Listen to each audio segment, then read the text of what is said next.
My old hometown always felt so pretty.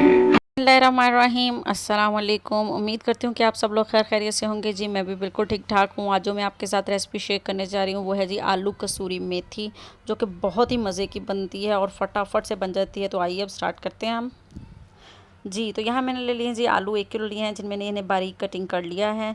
और 1 kilo आलू हैं ये। यहाँ मैंने लिया जी टमाटर, एक लार्ज साइज़ का, जिसको बारीक कटिंग कर लिया है। यहाँ मैंने लिया जी प्याज, 2 मीडियम साइज़ के, जिन्हें बारीक कटिंग कर लिया है। यहाँ कसूरी मेथी ली है मैंने 3 बड़े चम्मच। और यहाँ मैंने कुछ मसाले लिए हैं, जिनमें है जी पिसा धनिया 1 टीस्पून, हल्दी 1/2 टीस्पून, पिसी लाल मिर्च 1 टेबल स्पून, नमक 1 टीस्पून। यहाँ मैंने कुछ बारीक हरी मिर्चें कटी की हैं 4 से 5, और हरा धनिया लिया है।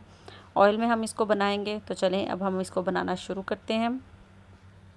जी तो यहाँ मैंने ले लिया है जी एक पैन, उसमें मैं डाल दूँगी जी ऑयल। ऑयल को हम यहाँ पर थोड़ा गर्म हो लेने देंगे। जी तो ऑयल हमारा गर्म हो चुका है। मैंने इसमें डाल दी है जी प्याज। प्याज हमने यहाँ पर लाइट ब्राउन कर लेने हैं।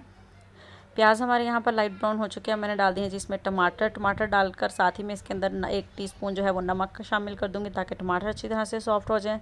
अगर आपने मेरे चैनल को अभी तक लाइक और सब्सक्राइब नहीं किया तो प्लीज़ सब्सक्राइब करना मत भूलें।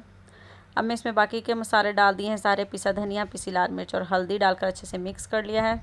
मसाला हमारा सॉफ्ट हो गया। मैं इसमें डाल दूँगी जी आलू।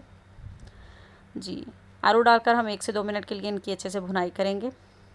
जी तो अब मैं इसको कवर करके रख दूँगी 10 मिनट के लिए, ताकि आलू अच्छी तरह से सॉफ्ट हो जाए। जी तो आलू सॉफ्ट हो चुके हैं यहाँ पर। अब मैं इसके अंदर डाल दूँगी जी कसूरी मेथी। 3 चम्मच लिए हैं मैंने यहाँ कसूरी मेथी के। अब हम इसे दोबारा जो है वो 5 मिनट के लिए कवर करके रख देंगे। जी तो अब हम चेक कर लेते हैं। जी तो आलू कसूरी मेथी हमारी अल्हम्दुलिल्लाह तैयार हो चुकी है। अब मैं इसके अंदर डाल दूँगी जी हरी मिर्चें बारीक कटी की हुई, और अब मैं डाल दूँगी हरा धनिया। जी तो अल्हम्दुलिल्लाह हमारी आलू कसूरी मेथी तैयार है। आप लोग भी इस रेसिपी को ज़रूर ट्राई कीजिएगा। नाश्ते में ये बहुत ही मज़े की लगती है। आप लोग भी इस रेसिपी को ट्राई कीजिएगा और कमेंट सेक्शन में बताइएगा कि आपको मेरी रेसिपी कैसी लगी। अपना बहुत सारा ख्याल रखिएगा, दुआओं में याद रखिएगा। अल्लाह हाफिज़।